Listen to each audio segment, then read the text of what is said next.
పనులు మొదలు పెట్టినప్పటి నుంచి వరుస పెట్టి బ్యాడ్ ఇన్సిడెంట్స్ జరుగుతున్నాయి కదా. జాతక ప్రభావం జరుగుతాయి కదా. ఇది జాతక ప్రభావం వల్ల, జాతకాల్లో ఏదో తేడా వల్ల, పెళ్లి అనగానే గండం ఉండడం వల్ల ఇలా జరుగుతుంది అనే ఆ గుండమ్మ బలంగా నమ్ముతుంది. నమ్మితే నమ్మి ఊరుకోవట్లేదు. కులగురువు ఎవరో ఉన్నారంట. ఇద్దరి జాతకాలు చూపించడానికి ఆయన్ని పిలిపిస్తుంది.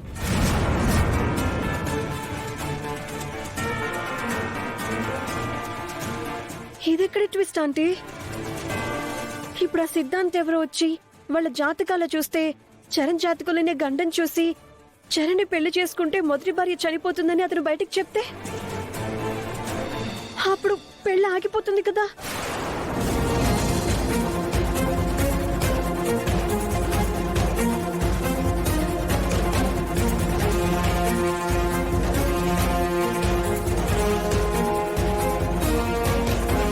మమ్మీ, ఏమైంది? ఎందుకు ముగ్గురు అలా ఉన్నారు? అబ్బే అదేం లేదురా. ఏమీ లేదా? ఏదో ఉంది. మీరేదో నా దగ్గర దాస్తున్నారు. ఆంటీ మీ దగ్గరేం దాస్తుంది బావగారు? అమ్మా చెప్పమ్మా. ఏం లేదురా, ఆ గుండమ్మ మళ్ళీ మీ ఇద్దరు జాతకాలు చూపించాలని ఎవరో గురువు గారిని పిలుస్తుందంట. ఇప్పుడు జాతకాలు చూపించడం ఏంటి? అంటే వరుస పెట్టి పెళ్ళనుకున్న దగ్గర నుంచి పల్లవి విషయంలో బ్యాడ్ ఇన్సిడెంట్స్ జరుగుతున్నందుకు గుండమ్మ గారు ఫీల్ అవుతున్నారంట.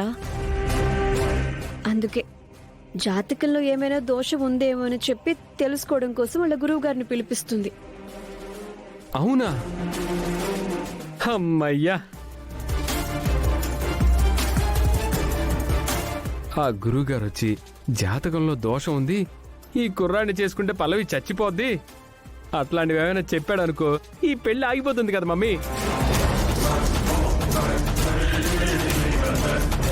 ఆ గుండమ్మ గారు ఫోన్ చేస్తున్న గురువు గారు ఎవరో నాకు తెలిస్తే బాగుండు. వెళ్ళాయన కాళ్ళ మీద పడి మీకు దండం పెడతానండి, ఏదో ఒకటి చేసి నా జాతకంలో దోషం ఉందని చెప్పి ఈ పెళ్లి ఆపేమని బతిమలాడుకుంటాను మమ్మీ.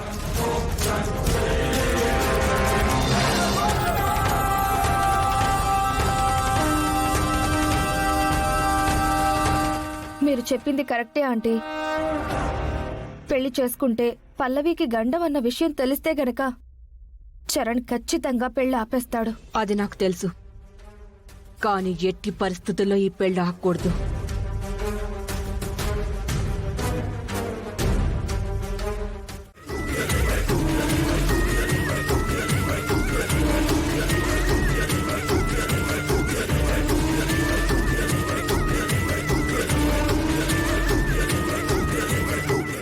కాని గురుగారు, పెళ్లి పనులు అనుకున్న దగ్గర నుంచి ఏవో అపశకునాలు జరుగుతూనే ఉన్నాయి.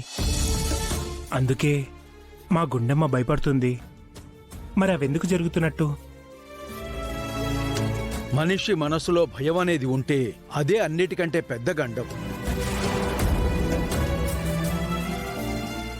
ఆ భయం వల్లే ప్రతిదీ అరిష్టంలాగా గండంలాగా కనిపిస్తోంది. అంతకు మించి ప్రత్యేకించి ఏమీ లేదమ్మా.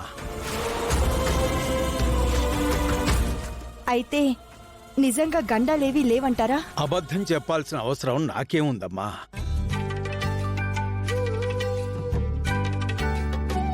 ప్రతి పెళ్లి అనుకున్న తర్వాత ఇద్దరి జాతకాలు ఎంత బాగా కలిసినా చిన్న చిన్న దోషాలు ఉండటం అనేది సహజం. దానికి చిన్న చిన్న పరిహారాలు చేయిస్తే సరిపోతుందమ్మా. మీరు నిశ్చింతగా వీరిద్దరికీ పెళ్లి చెయ్యొచ్చు.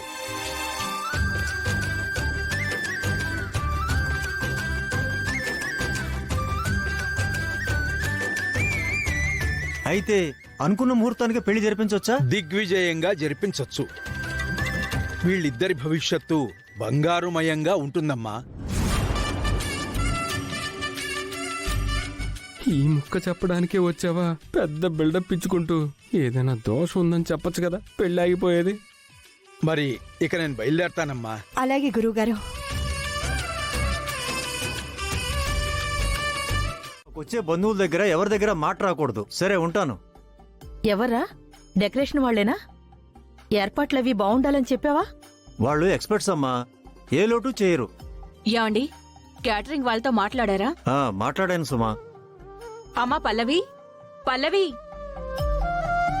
ఏంటండి? ఆంటీ ఏంటి? ఆంటీ ఏంటి అంటున్నాను. ఏమండి గుండమ్మ గారు, గుండమ్మ గారు.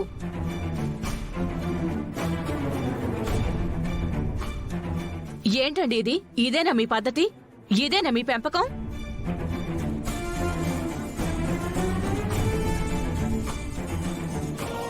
ఏమైందండి? మరి లేకపోతే ఏంటి? నన్ను ఆంటీ అంటుంది, మేడం అంటుంది. అత్తయ్య గారు అని పిలవచ్చు కదా.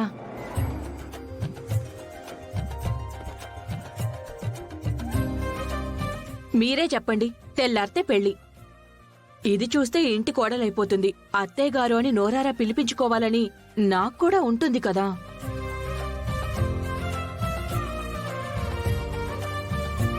ఏమనుకోకండి, ఇక నుండి అలాగే పిలుస్తుందిలేండి. అమ్మ పల్లవి, మనం పెళ్లి బట్టలు తాళిబొట్టు అన్నీ తీసుకొచ్చాం కదా, అవన్నీ జాగ్రత్తగా పెట్టమన్నాను. పెట్టావా? పెట్టండి అత్తయ్య గారు. అబ్బబ్బబ్బబ్బా, వినడానికి ఎంత బాగుంది. సరే, ఒకసారి అవన్నీ నా రూమ్కి తీసుకురావా? సరే అత్తయ్య గారు.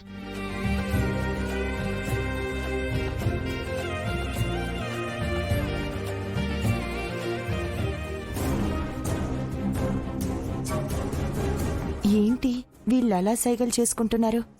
ఈవిడ ప్రవర్తన చాలా వింతగా ఉంది.